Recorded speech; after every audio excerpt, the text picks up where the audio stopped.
네, 안녕하세요. 큰바이군입니다. 예, 출장제에서 이틀째 지금 해드리고 있는데요. 오늘 주요 테마 한번 살펴보겠습니다. 우주항공 계속 가고 있죠. 네, 우주항공은 지금 정책주의 큰 타이틀을 가지고 가고 있다라고 봐도 될 것 같아요.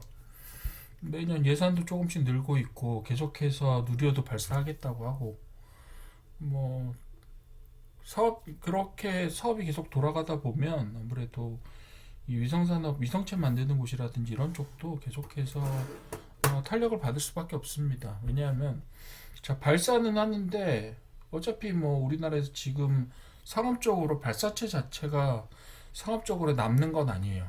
그렇다고 하면 거기에 누군가 위성체를 실어서 보내야 된다는 얘기인데 그렇게 보시게 되면 우리나라에서 위성체를 만드는 회사들 혹은 지상에서 통제 업무를 수행하는 이런 업무에 사업 영역을 두고 있는 회사들도 계속해서 수혜를 받을 수밖에 없는 구조가 됩니다. 그래서 뭐 스페이스X의 IPO 관련된 부분들에 대한 테마도 계속 이야기들이 있겠지만 결국은 산업적인 자생력을 어떻게 가져갈 것이냐가 문제고 당분간은 아마 현 정권 하에서는 그런 부분들이 좀 강조가 될 것 같아요. 그래서 당분간은 아무래도 정책적인 수혜에 대한 기대감들을 가지고 조금 더 갈 수 있지 않겠느냐라는 생각을 하고요. 그 지난번에도 말씀드렸지만 우주 관련된 업체들이 뭐 일시적으로 수익이 좀 안 나오거나 연구 대상이 되거나 이런 경우는 있는데 여기 같은 경우는 사실은 다른 어떤 상당히 투기성이 있는 테마를 가지고 있는 업체들에 비해서는 제가 볼 땐 투기성 자체가 좀 적습니다. 발전 가능성 좀 있고요. 그런 테마적인 특성들이 있고 그런 부분이 있어서 R&D 쪽에 우주청의 R&D 쪽 예산들이 계속 확보가 되면서 이런 업체들이 그런 정책적인 수요의 대상이 될 수 있다는 부분들은 계속해서 어느 정도 탄력을 받고 가게 되지 않을까. 적어도 스페이스X가 하반기 IPO를 하게 될 때까지는 어느 정도 자주자주 테마에서 볼 수 있는 그런 영역들이 되지 않을까 싶습니다. 조선기자재 역시 뭐 당연히 요거는 LNG 선의 발주가 기대되는 것은 누구나 알고 있었던 사실이에요. 근데 이제 그게 가시화돼서 이제 시장에 어떤 기대감으로 나타나고 있다라는 부분들이 이제 중요한 부분이고요. 그래서 HD 현대라든가 이런 쪽에서 또 신규 수주에 대한 부분들도 있었고 그런 부분이 있고 그렇다면 중국이 가격 경쟁력하고 따라올 수는 있는 영역이냐 하면 적어도 LNG선에 있어서만의 기술적인 부분들에 있어서 상당히 인정을 받고 있고 그리고 중국이 아직까지는 이 부분에는 아직까지는 크게 손을 못 대고 있는 부분들이 분명히 있어요. 가격적으로 쫓아오고 있지만 기술적인 부분들로 커버 안 되는 부분들이 있어서 그래서 이런 부분들이 앞으로 우리나라 조선에 있어서도 상당히 좀 음, 지지를 해주는 그런 기준이 되지 않겠느냐 이렇게 생각을 하고 그리고 우리나라 조선 산업은 기존의 어떤 컨테이너선이나 이런 쪽의 산업들에서 조금 벗어나서 지금 이제 양쪽의 기대를 좀 해봐야 될 것 같아요. 한쪽은 LNG선 쪽이 되겠고요. 한쪽은 군용 선박 쪽이 될 것 같습니다. 군용 선박 쪽은 사실상 우리나라 해군의 어떤 수요나 이런 부분들도 2026년 말까지 KDDX가 사업이 확정이 될 거고요. 그거 상당히 큰 사업이죠. 게다가 지금 캐나다 잠수함 사업도 어느 정도 가시화가 돼가고 있는 상태고, 게다가 MRO 수요라든가, 미군의 MRO 수요라든가, 미군의 선박을 우리나라에서 건조할 수 있다라는 가능성들이 계속해서 제기가 되고 있기 때문에 그런 부분들에 있어서는 어떻게 보면 선박 신조선 부분에 있어서는 쌍두마차로 그런 영역들이 기대를 받고 있지 않을까 이런 생각이 듭니다.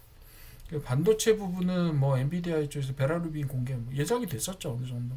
그리고 컴퓨팅 파워가 어느 정도 될 거다. 그래서 지금 학습하고 추론 쪽에서 어떻게 활용될 거냐가 문제인데 기본적으로 지금 학습에 대한 수요, 학습에 필요한 그런 반도체에 대한 수요들이 계속 있어요. 계속해서 그 데이터 팩토리들이 지어지고 있고 거기에 들어가는 부분들은 분명히 학습에 대한 수요가 있는데 그거보다 약간 성능이 떨어져도 되는 추론에 대한 수요들도 계속 만들어지고 있고요. 그 추론은 사실 성능이 약간 떨어져도 되지만 지금 베라루빈 자체가 비용 성능이 상당히 좀 지금 블랙엘보다 더 잘 나올 것 같아요. 그런 예상들이 되고 그렇기 때문에 지금 뭐 계속해서 얘기들이 AI가 거품이다라는 이야기는 지금의 팩토리를 짓는데 들어가는 학습의 컴퓨팅 파워에 대한 이야기들이 많이 예상치로 제시가 되고 있는데 사실 지금 GPU라든지 이런 쪽, TPU라든지 이런 구글에서 만드는 그런 칩들의 성능이 한 세대, 뭐 1년에서 1년 반 정도 한 세대를 지나갈 때마다 뭐 비약적으로 발전을 하고 있어요. 예를 들면 비용은 10분의 1 정도로 떨어지는, 뭐 그렇다고 해서 성능이 5배 좋아지고 비용이 10분의 1로 떨어진다, 이런 것들은 같이 계산을 해줘야 돼요, 어떻게 보면. 그러니까 예를 들면 전력 대비의 비용 자체가 베라루빈 같은 경우도 지금 추론이나 이런 쪽으로 5배 정도 성능을 낼 거다라고 이야기를 하고 있고, 그에 비해서 10배의 가격대 성능비 혹은 전력대 성능비가 나온다라고 얘기하는 거는 기본적으로는 전력 사용량이 반으로 준다라는 이야기예요. 그런 형태로 해석을 해주시면 좋겠고, 곱하면 안 돼요. 그런 식으로 해석을 해주시면 되겠고, 그리고 이제 베라루빈에 탑재가 돼야 될 것으로 예상되는 하이닉스의 HBM4 같은 경우도 완성형의 어떤 모델들이 나오고 있고, 그렇게 되기 때문에 지금까지 반도체 산업이 계속해서 그렇게 얘기가 되었어요. 아, 이거 너무 과다한 투자가 아니냐라는 이야기가 나올 때마다 반도체 자체가 성능이 개선되면서 투자 비용 자체를 낮춰가는 그런 행보를 계속 보여왔어요. 그게 지난 한 4, 50년 동안의 반도체의 개발 역사였고, 지금까지 반도체 업계가 계속해서 살아오면서 계속해서 수익을 올리고 있는 그런 비결 중에 하나입니다. 그래서 저는 사실상 반도체에 있어서 AI의 거품, 투자비에 대한 거품 이야기는 사실상 앞으로 그렇게 겪어왔는데도 계속 똑같은 이야기를 반복해요. 뭐냐면 새로운 세대가 개발될 때마다 성능 자체가 계속해서 올라가는 무어의 법칙이라든지 아니면 젠슨왕 말고요, 옛날에 황해 법칙이라든지 이런 것들이 계속해서 경험들을 했는데 왜 그렇게 위기의식들을 조장하면서 그렇게 하는지 모르겠어요. 그건 제가 볼 때는 어느 정도 굉장히 좀 나쁜 의도가 숨어 있다라고 봐요. 그런 부분들이 있고, 그래서 앞으로 반도체 산업 어느 정도 탄력을 받아서 계속 갈 수 있는 영역들이 있다라고 생각이 됩니다. 지금 D램에 있어서의 가격 부분들이 계속해서 높아질 거다라는 예측들이 나오고 있고, 수익성도만 어느 정도는 개선이 될 겁니다. 당분간은 유지될 것 같고요. 그런 부분들은 고려를 좀 해주십시오. 그래서 물론 뭐 실적이 100% 주가로 연결되진 않지만 그렇게 쉽게 꼬꾸라질 거 아니에요. 2차전지 리튬 같은 경우도 이제 주요사 몇 개들이 전략을 제시를 하고 있고, ESS라든지 이런 쪽에 신규 수요들이 예상이 되고 있다. 어제도 제가 원자력 발전하고 SMR하고 관련돼서 ESS가 상당히 앞으로 2차전지 산업에 있어서 중요한 요소로 등장하게 될 거다라고 말씀을 드렸는데, 사실은 이 2차전지 리튬 부분의 ESS하고요, 비철금속 구리의 상승하고는 굉장히 밀접한 연관성이 있어요.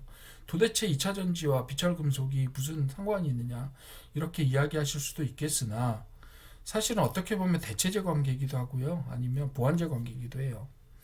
왜냐하면 기본적으로 ESS를 기반으로 해서 전력망을 안정시키는 수요들이 계속해서 존재하고, 이거는 반도체하고도 연결됩니다. 반도체에서 AI 수요에 대항하기 위해서 계속해서 데이터 팩토리에 대한 투자를 늘려가고 있는데, 거기에 들어가는 칩들의 성능이 비약적으로 향상하면서 예상됐던 투자 비용보다 훨씬 더 작은 비용으로 지금 원하는 컴퓨팅 파워를 달성할 수 있게 되어 갈 수 있겠다라는 기대감들이 들고요. 전력량이 그러면 들어가는 전력량이 줄어들지 않느냐, 절대량이 늘어나게 있기 때문에 리튬과 ESS에 대한 수요가 늘어나고요.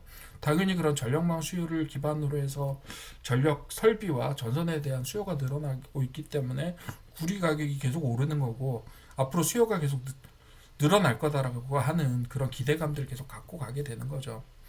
자, 지금 여기에 빠져 있는 테마가 있어요. 그게 뭐냐 하면 CES 관련된 테마들이 지금 보이지 않잖아요.